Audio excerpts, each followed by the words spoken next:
नमस्कार दोस्तों। Ocean network में आपका स्वागत है। मैं हूं ओमकार चौधरी। आज भारतीय जनता पार्टी ने भी शुरू के 2 चरणों के लिए अपने 57 उम्मीदवारों का ऐलान कर दिया है पश्चिम बंगाल के लिए। और सबसे रोचक भिड़ंत अगर कहीं होती हुई दिखाई दे रही है तो वो नंदीग्राम ही है। शुभेंदु अधिकारी भारतीय जनता पार्टी ने अपने कैंडिडेट बनाए हैं और ममता बनर्जी पहले ही भवानीपुर छोड़ करके नंदीग्राम से चुनाव लड़ने का ऐलान कर चुकी हैं। आज शुभेंदु अधिकारी के पिताजी का भी बयान आ गया है। उनके परिवार के कुछ सदस्यों के साथ टीएमसी ने जो व्यवहार किया है उसको लेकर के उनके परिवार और उनके समर्थकों में एक आक्रोश देखा जा रहा है। तो मैंने तो आज इस वीडियो का शीर्षक ही ये लगाया है कि नंदीग्राम से होकर के कोलकाता का रास्ता जाएगा या गुजरेगा। मेरे साथ इस समय कोलकाता से जाने माने चेहरे, जाने माने पत्रकार और धीरेन्द्र पुंडीर जुड़े हुए हैं। धीरेन्द्र जी, आपका स्वागत है। सर नमस्कार। नमस्कार। अब भारतीय जनता पार्टी की भी शुरू के 2 चरणों की लिस्ट आ गई है। कैसा माहौल है? और जो मैंने अपने इंट्रोडक्टरी रिमार्क्स में कहा कि सबसे रोचक मुकाबला तो मुझे लगता है कि अब नंदीग्राम में ही होगा। देखिए, पूरे देश में जो चुनाव पर अगर किसी की निगाह है तो सब लोग बंगाल के चुनाव को बहुत इंटरेस्टिंग उसको मान के देख रहे हैं, और उसमें भी बंगाल में भी उनकी सबकी निगाहें नंदीग्राम पर टिकी हैं। और ममता बनर्जी जो कि अब उनकी अपनी है, हम लोग उनकी राजनीति को अगर शुरू से देखते हैं तो जिस तरह से सीधा टक्कर लेने की पॉलिटिक्स है, उस तरह के उन्होंने अपने मिजाज के मुताबिक वो सीधे नंदीग्राम पहुंच गई और उन्होंने किसी दूसरी सीट से पर्चा नहीं भरा। उधर बीजेपी ने भी शुभेंदु अधिकारी को वहां उतार दिया है। लिहाजा 2007 के समय के दो एक साथ के एक आंदोलन को खड़ा करने वाले, उस आंदोलन के साथ जिसने पूरे 34 साल की एक सत्ता को बदल के रख दिया था, उसके दो पहिए इस बार आमने सामने हैं। और मुझे लगता है वो दो चेहरे के बीच की लड़ाई, चूंकि हमेशा सबसे बड़ी लड़ाई वही मानी जाती है जब घर के लोग दुश्मनी में होते हैं, चाहे वो महाभारत हो चाहे वो कोई भी युद्ध हो, वो तभी सबसे बड़ी युद्ध हुई। तो ये दोनों एक दूसरे के काफी सहयोगी रहे हैं, एक दूसरे की राजनीति को जानते हैं, एक दूसरे की रणनीतियों को जानते हैं, कमजोरियों को जानते हैं, ताकत को जानते हैं। तो लिहाजा ये मुकाबला इसीलिए सबसे ज्यादा दिलचस्प होगा क्योंकि दोनों एक दूसरे को अच्छे से समझते हैं, और इसीलिए जनता का मिजाज जो है उसको भी समझते हैं, अपने क्षेत्र को भी समझते हैं। जिस नारे का इस्तेमाल ममता बनर्जी कर रही हैं, बहिरागत और वो उसके लिए, उसका इस्तेमाल वहां शुभेंदु ने उनके लिए किया है। तो मुझे लगता है कि सबसे दिलचस्प मुकाबला अगर हम लोगों को कहीं देखने को मिलेगा तो वो वही नंदीग्राम है। और ये सही बात है क्योंकि वो एक सीट से लड़ रही हैं, सिर्फ एक सीट से लड़ रही हैं। अगर वो चुनाव हार जाती हैं किसी स्थिति में, तो चुनाव हारने के बाद भले ही उनकी पार्टी जीत जाए, भले ही उनकी पार्टी बाकी सब जगह जीत जाए और वो वहां से जीतती हैं, तो आप उस स्थिति को याद कीजिए जब आप 91 में जब बेहड़ी का याद होगा आपको चुनाव, जब नारायण दत्त तिवारी एक अनाम अनजान उम्मीदवार से हारते हैं और देश के प्रधानमंत्री की गुद्दी गद्दी जो है उनसे कितनी दूर चली जाती है। तो मुझे लगता है कि इसी तरह की स्थिति ममता बनर्जी के लिए भी हो सकती है नंदीग्राम। पर ममता बनर्जी ने ये रिस्क क्यों लिया है? मतलब केवल एक सीट से लड़कर के वो क्या संदेश देना चाहती हैं? ये संदेश देना चाहती हैं कि वो नहीं डरती हैं भारतीय जनता पार्टी से, वो नहीं डरती हैं टीएमसी में इतनी बड़ी तोड़फोड़ से, वो नहीं डरती हैं शुभेंदु अधिकारी के टीएमसी छोड़ करके और भारतीय जनता पार्टी में शामिल होने से।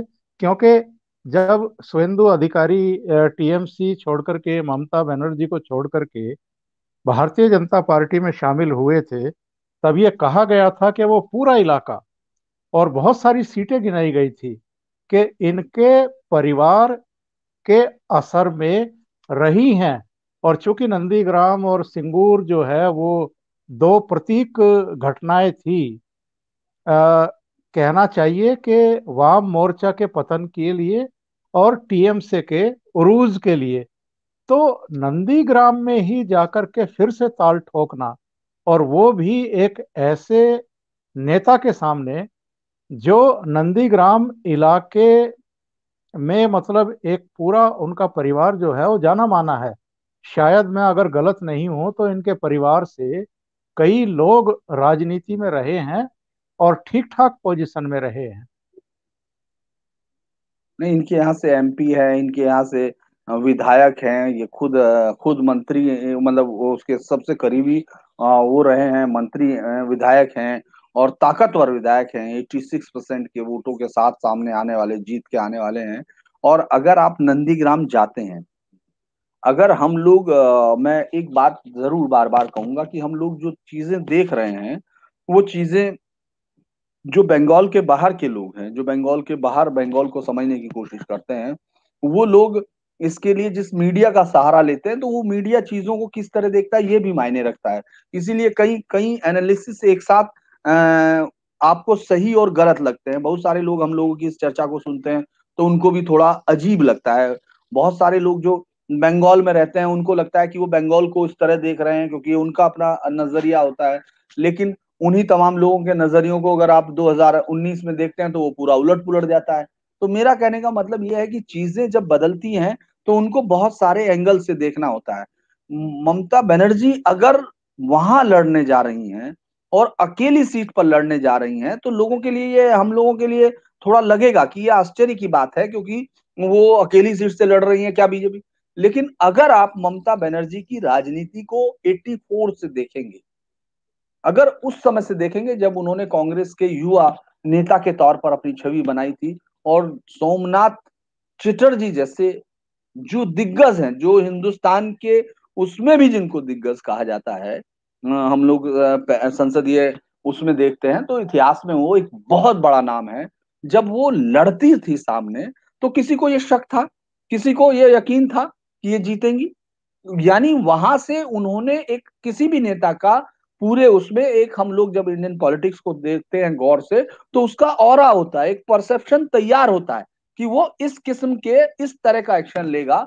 और अगर उससे उलट चलता है, भले ही वो राजनीतिक संभावनाओं वाला खेल क्यों ना हो, तो भी लोग उसको एक्सेप्ट करते हुए झिझकते हैं। इसीलिए आप देखेंगे बड़े से बड़े लीडरशिप वो लास्ट में भी वो गलतियां करते हैं जिसमें लगता है कि ये गलती नहीं कर सकते हैं, क्योंकि उस समय उसके मुताबिक चीजें नहीं रहती हैं। लेकिन उनको मालूम है अगर वो इस छवि को छोड़ते हैं तो ये उनके लिए बहुत बड़ा सेटबैक भी हो सकता है। तो ममता बनर्जी अपनी उसी छवि के साथ, अपनी उसी आदत के मुताबिक वहां पहुंची है, और बीजेपी ने उनको घेरने की भी कोशिश की थी। अगर आप देखेंगे, मैं इस वो बयानों के तौर पर देखता हूं कि बीजेपी इस बार एक रणनीति में तो साफ तौर पर आगे बढ़ती हुई दिखी है। अगर हम स्ट्रेटजी की अभी तक की बात करते हैं, जी क्योंकि कल क्या जी होगा जी। वो अलग होगा।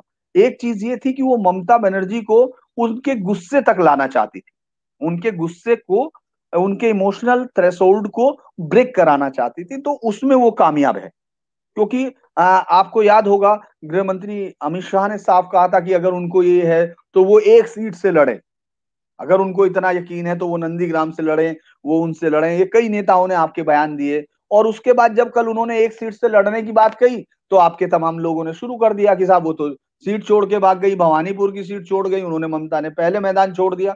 तो ये राजनीतिक जो बयानबाजी होती है, इसको समझने की जरूरत होती है। मुझे लगता है कि वो पहले चीज में बीजेपी के उस जो बीजेपी की एक स्ट्रेटजी होगी, मुझे लगता है बीजेपी ने अभी तक अपने स्ट्रेटजी पर संतोष व्यक्त किया होगा, अपने आप को काफी अच्छे नंबर दिए होंगे।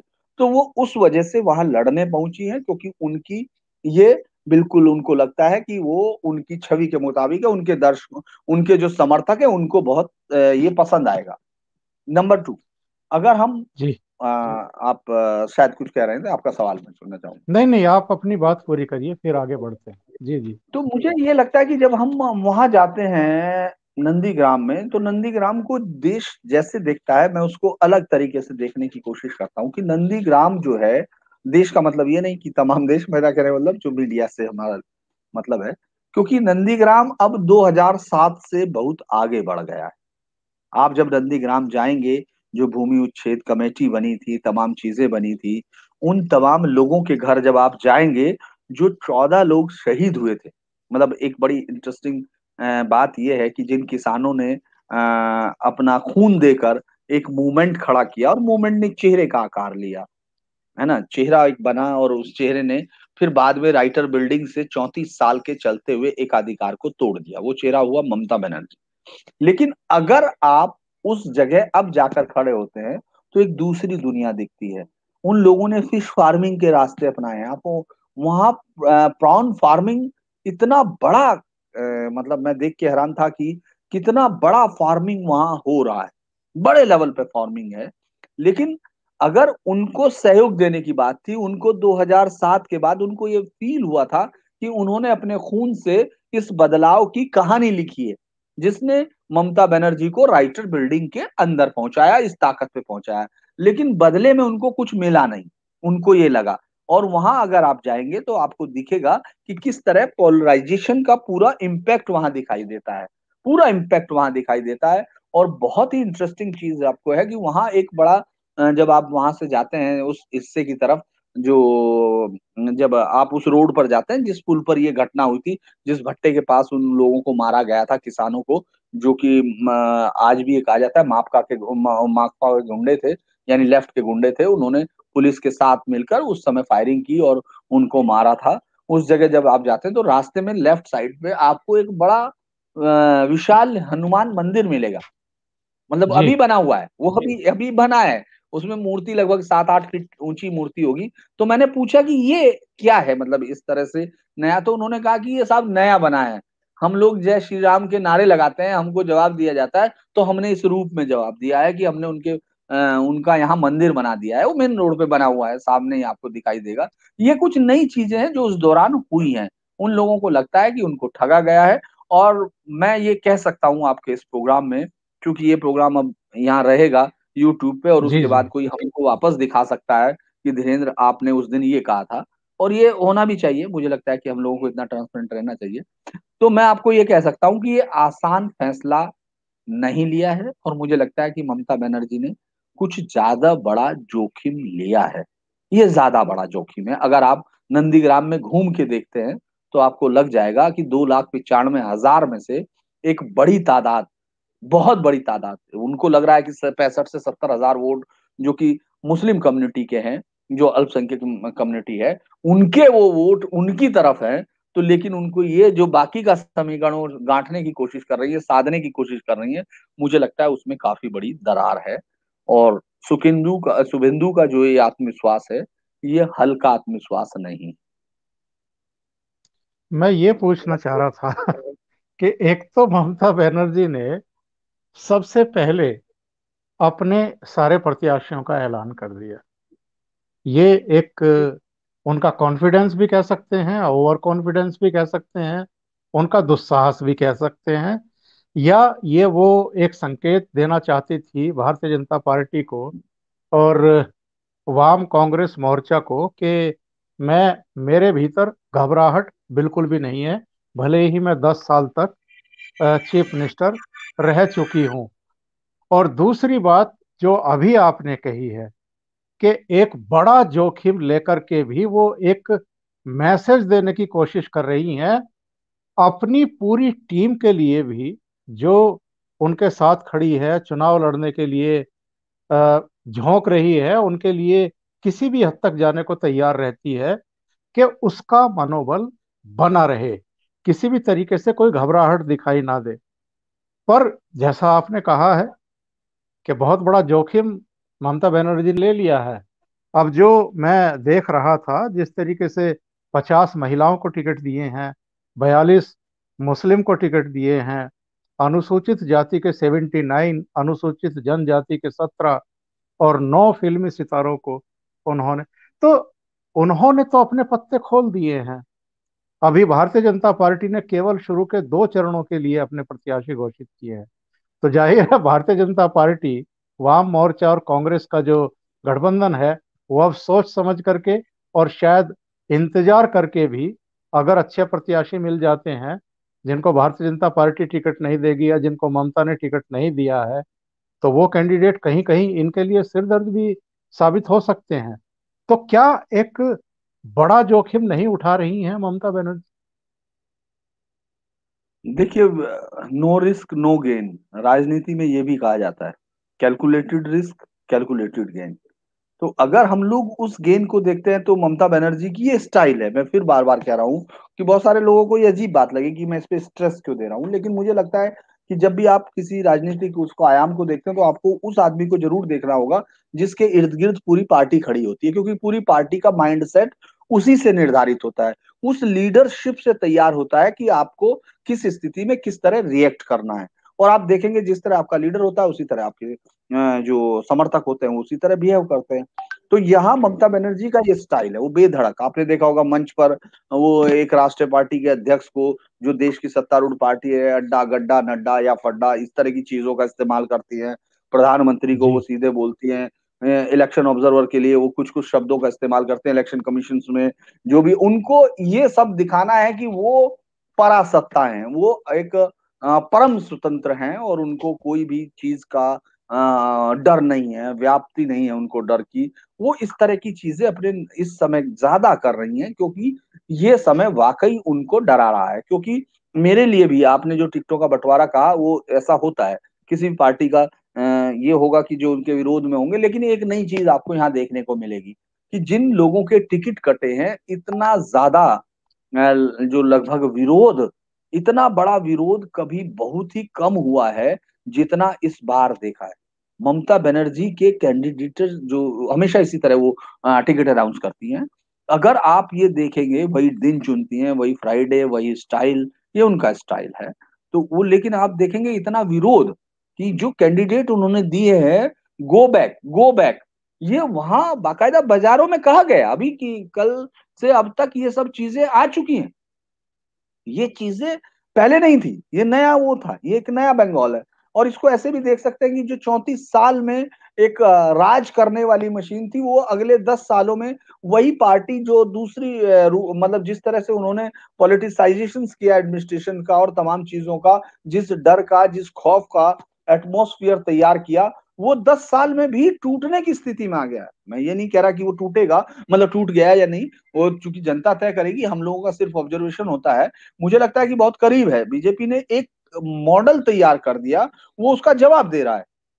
मतलब आप 10 साल में इस स्थिति में आ गए, क्योंकि अगर आप चाह रहे हैं तो आपको वाकई ये सुनने को मिल रहा है कि कट मनी ये है साहब, मुस्लिम अपीजमेंट एकदम हाई लेवल पे चला गया। और बाकी सब चीजों को लेके भी बहुत सारे हैं कि जो सिस्टम इस तरह से क्रिएट कर दिया गया और मॉडिफाइड किया गया कि आम आदमी उसमें पिस के रह गया। अगर वो उसको इस टीएमसी की विचारधारा से कोई लगाव नहीं है या उसको वो उससे दूर रहने की कोशिश करता है, तो आपको ये जान के हैरानी होगी कि उसको जिस तरह का दबाव, जिस तरह का प्रेशर, यानी कितने लोगों की हत्याओं की लिस्ट है, ये वो लिस्ट है जो लोगों के एफआईआर दर्ज हो रही थी, जो नहीं हो रही थी, उन सब का। लेकिन आप गांव में जाएंगे तो ये फील करेंगे। ये आपने कभी यूपी बिहार, जो सबसे ज्यादा बदनाम राज्य माने जाते थे चुनावी हिंसा के लिए एक वक्त में, वहां भी ये फील नहीं किया था।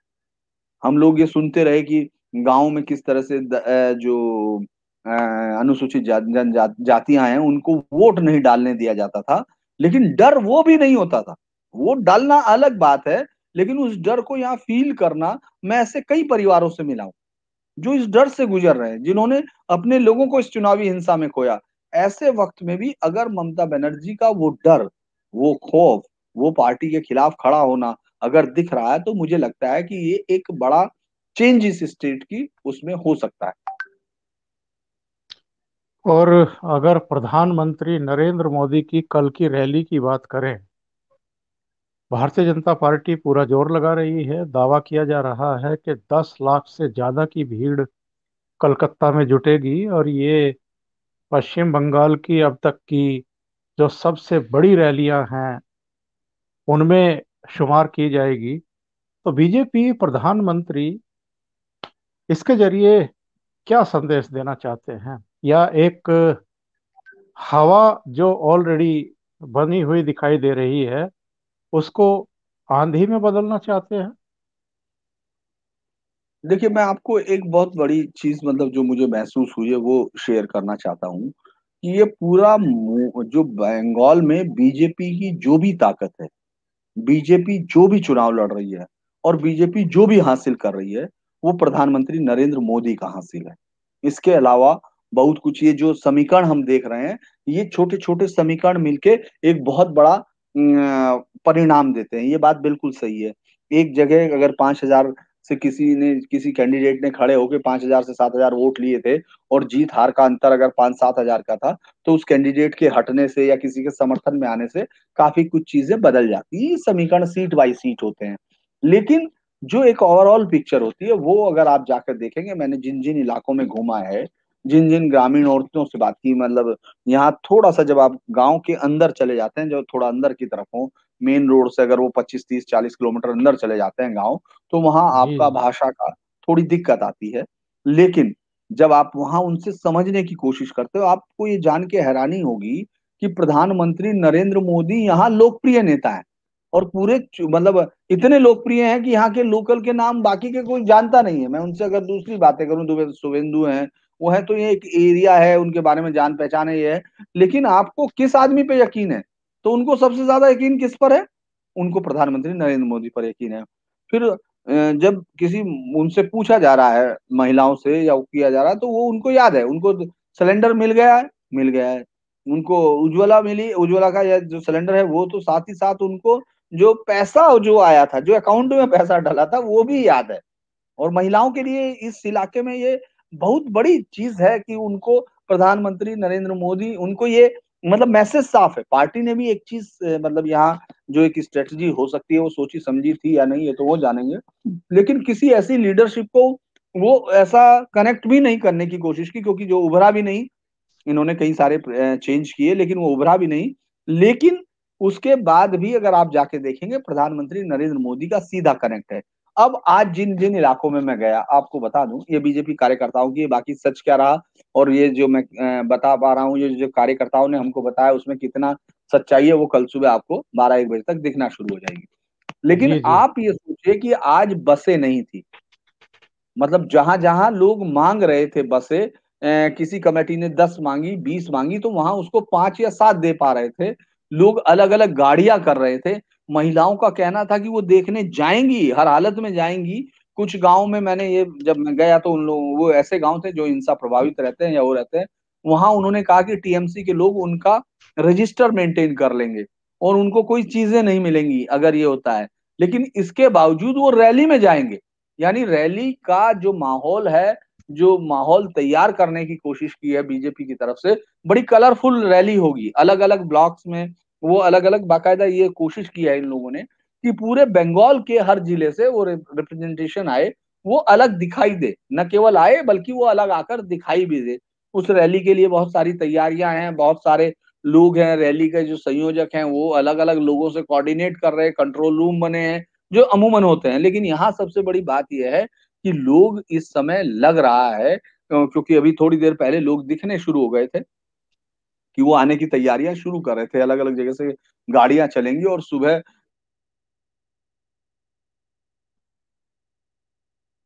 40-50 किलोमीटर में पार करके जब गया था, तो उन्होंने कहा था कि ये कल आप यहाँ आ नहीं पाएँगे क्योंकि ये बसें आकर खड़ी हो जाएँगी और वो आगे ही नहीं जा पाएँगे। तो यानी उनका 28 की रैली को मैंने कहा काउंटर करना चाहते हैं, उन्होंने कहा वो काउंटर करने की बात नहीं है, हम उससे कहीं ज़्यादा हैं। और इस चीज़ को, ये तो रैली की बात हुई। अब रैली के अंदर क्या होने की उम्मीद है, जो प्रधानमंत्री के बयान से, चूँकि बीजेपी की अभी तक की रणनीति, बीजेपी को लगता है कि कामयाब रही है। वो उन जगह जी खींचने में जी। कामयाब रही, वो अपने इश्यू को ले जाने में कामयाब रही और वो अपने नारे को मुद्दे में बदलने में कामयाब रही। तो इस स्थिति के बाद अब चुनाव का टेम्पो उठना है। यानी अब चुनाव ऊपर उठना है, उस लेवल से ऊपर जाना है, जहाँ तक अभी तक लड़ा जा रहा था। क्योंकि यही होता है कि अगर आपका चैनल, आप उसको सस्टेन करे रखते हैं और ऊपर नहीं उठाते हैं, तो आप स्टैटिक हो जाते हैं। आपको ऊपर उठाना है या फिर चुनाव नीचे जाता है। मुझे लगता है कि कल की रैली में पूरा जो भी प्रधानमंत्री बोलेंगे, ये अगले 2 महीने तक इस पूरे चुनाव की, मतलब अगले 1 महीने तक इस पूरे चुनाव की दिशा तैयार करेगा।